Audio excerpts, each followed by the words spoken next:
द्रव्य मैटर। तो सबसे पहले इसकी परिभाषा देखते हैं। Anything which occupies space and has mass is called matter. तो वो चीज जो कुछ स्थान को घेरे और जिसमें भार होता है उसी को हम क्या कहते हैं, द्रव्य कहते हैं या मैटर कहते हैं। इसकी 3 अवस्थाएं होती हैं, सॉलिड, लिक्विड, गैस, ठोस, द्रव और गैस। Solid. Solid possess a fixed volume and a definite shape. तो जो सॉलिड होता है उसकी शेप भी डेफिनिट होती है और वो जितनी जगह घेरता है यानी उसका वॉल्यूम भी क्या होता है, निश्चित होता है। तो ठोस का आकार और आयतन दोनों ही निश्चित होता है। जैसे लकड़ी है, सोना है, चांदी है, ये सभी क्या है, ठोस के उदाहरण हैं। अब लिक्विड में क्या होता है, लिक्विड में वॉल्यूम तो डेफिनिट होता है, उसका आयतन तो निश्चित होता है। जैसे हम लोग दूध लेते हैं लीटर में लेते हैं, पेट्रोल लेते हैं लीटर में लेते हैं, मिट्टी का तेल लेते हैं लीटर में लेते हैं, लेकिन शेप जो होती है उसकी इनडेफिनिट होती है, मतलब शेप जो होती है उसकी निश्चित नहीं होती। जिस भी बर्तन में भरा जाता है उसी के आकार को ले लेता है। तीसरे नंबर पे है गैस। गैस का ना तो वॉल्यूम डेफिनेट होता है और ना ही उसकी शेप डेफिनेट होती है। गैस का ना तो आकार निश्चित होता है और ना ही आयतन।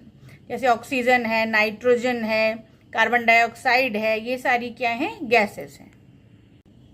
तो गतिज आणविक सिद्धांत के आधार पर या काइनेटिक थ्योरी ऑफ मॉलिक्यूल्स के अकॉर्डिंग अब हम पढ़ेंगे।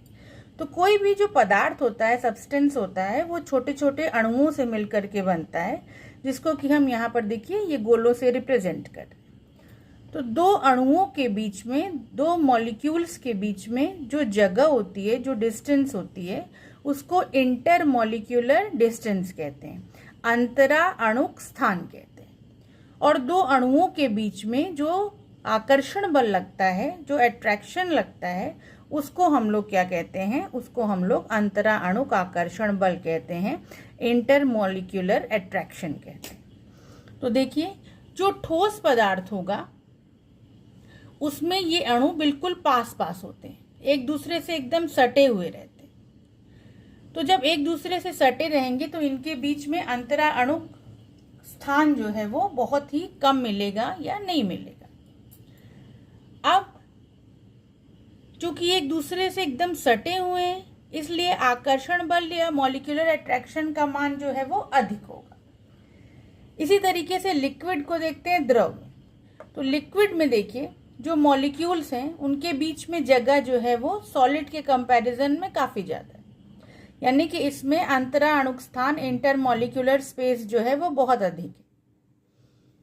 और जब ये दूर दूर हो गए तो अंतरा अणुक आकर्षण बल का मान क्या हो गया, कम हो गया। इंटर मॉलिक्यूलर अट्रैक्शन इसमें क्या हो गया, कम हो गया।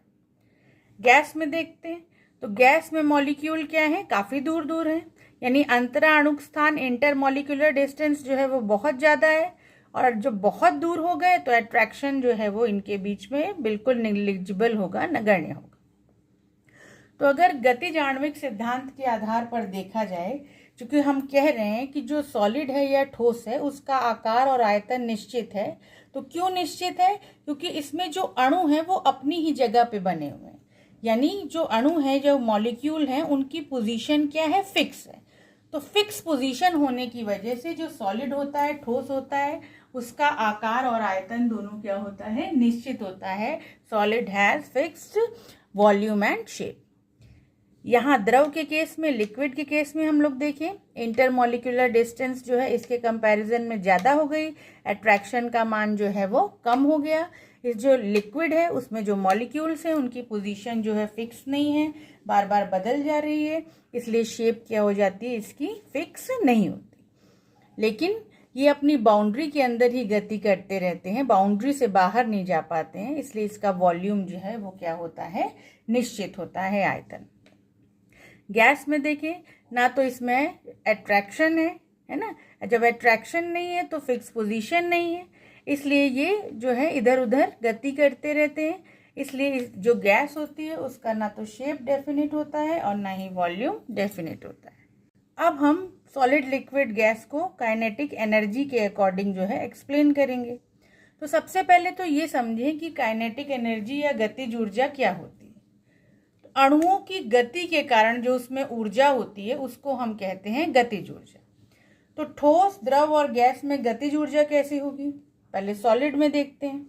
तो सॉलिड में देखिए जो मॉलिक्यूल्स हैं, अणु हैं, वो अपनी ही जगह पे बने हुए हैं, इसमें कोई गति नहीं हो रही।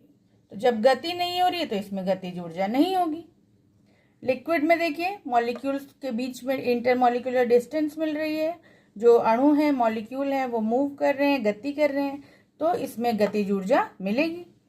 गैस में बहुत ज़्यादा जगह है, बहुत ज़्यादा गति कर रहे हैं गैस के अणु, जब ज़्यादा गति कर रहे हैं तो गतिज ऊर्जा क्या हो जाएगी, ज़्यादा हो जाएगी। इसके बाद है प्रेशर का इफेक्ट या दाब का प्रभाव। अब अगर इसको दबाएं किसी भी ठोस को तो इनके बीच में जगह ही नहीं है, तो इसलिए जो है इस पर दाब का प्रभाव नहीं पड़ेगा। द्रव के केस में, लिक्विड के केस में देखें इनके बीच में जगह मिल रही है, तो दबाने पे अणु क्या हो जाएंगे, थोड़ा पास पास आ जाएंगे, तो इसमें दाब का प्रभाव पड़ेगा। और गैस में दाब का प्रभाव सबसे अधिक पड़ेगा क्योंकि अणुओं के बीच में जगह जो है वो काफी ज्यादा है, जिसको कि आप इंटरमॉलिक्यूलर डिस्टेंस कहते हैं।